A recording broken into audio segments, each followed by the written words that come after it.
السلام عليكم ورحمة الله. الخبر الأول في هذه الحلقة سيكون عن اللاعب أيوب بوعدي. اللي كثرت عليه الجدل، حيث أنه كان يفكر أنه سيلعب مع المنتخب الفرنسي، وتارة أخرى سيلعب مع المنتخب الوطني المغربي. الصبر اللي قدمت الجامعة الملكية المغربية على هذا اللاعب، لأنه تيمتلك قدرات خاصة بأنه سيأتي يدير الإضافة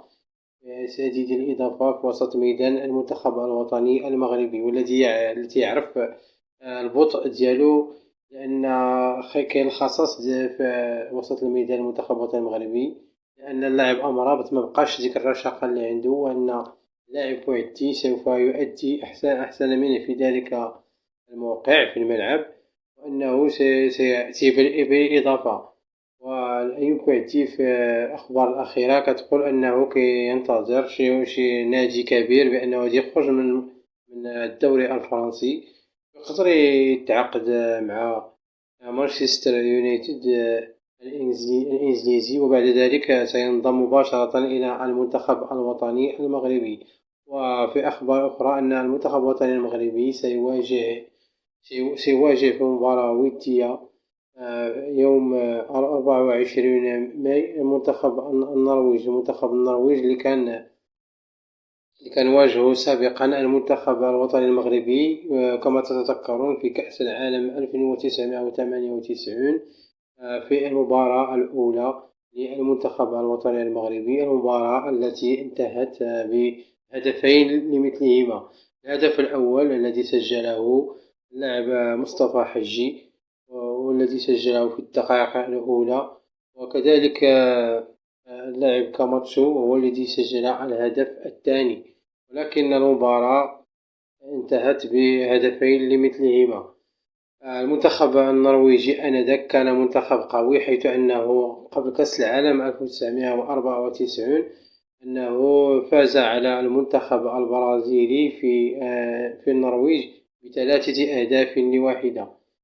فإن المنتخب النرويجي سابقا في 1998 كان منتخبا قويا جدا، لكن الآن المنتخب النرويجي فهو منتخب لا بأس به، يقدم كرة عصرية. وكذلك المقابلة التي ستجري، التوقيت ديال المقابلة التي ستجري بين المنتخب المغربي ومنتخب البرازيل سوف تجري على الساعة 11 ليلا، وهذا التوقيت سوف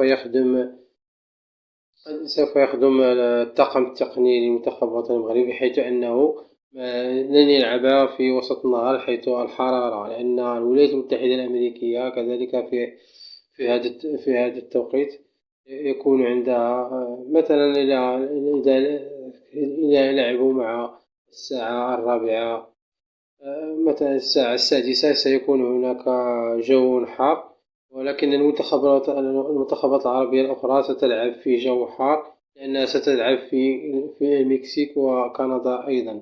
لأن المنتخب الوطني المغربي فإنه محظوظ، لأنه سيلعب في أجواء باردة نسبيا. والمنتخب الوطني البرازيلي، وكما لاحظنا في بعض الاستديوهات الخاصة بالصحفيين البرازيليين، فإنه متخوف جدا، لأن قيمة السوقية للاعبين المغاربة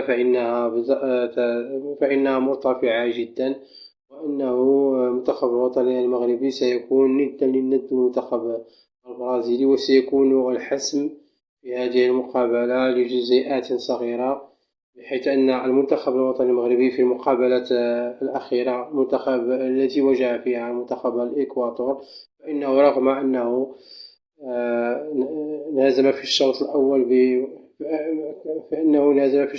ب1-0، إلى أنه قدم في الشوط الثاني شوطا ممتازا، واستطاع أن يعدل الكفة بواسطة اللاعب يونس العنوي، وانتهت المباراة ب1-1 التعادل.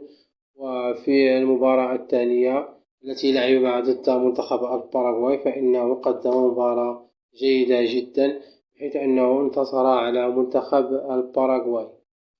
وأن النتيجة التي انتهت ب2-1 لمنتخب الوطن المغربي ذات واحد الصدى ممتاز، أن المنتخب البرازيلي قد رأى بأم عينه أن المنتخب المغربي قادر على أنه ينتصر على منتخبات أمريكا اللاتينية، وبذلك فإن المنتخب البرازيلي أشد تخوفا من المنتخب الوطني المغربي.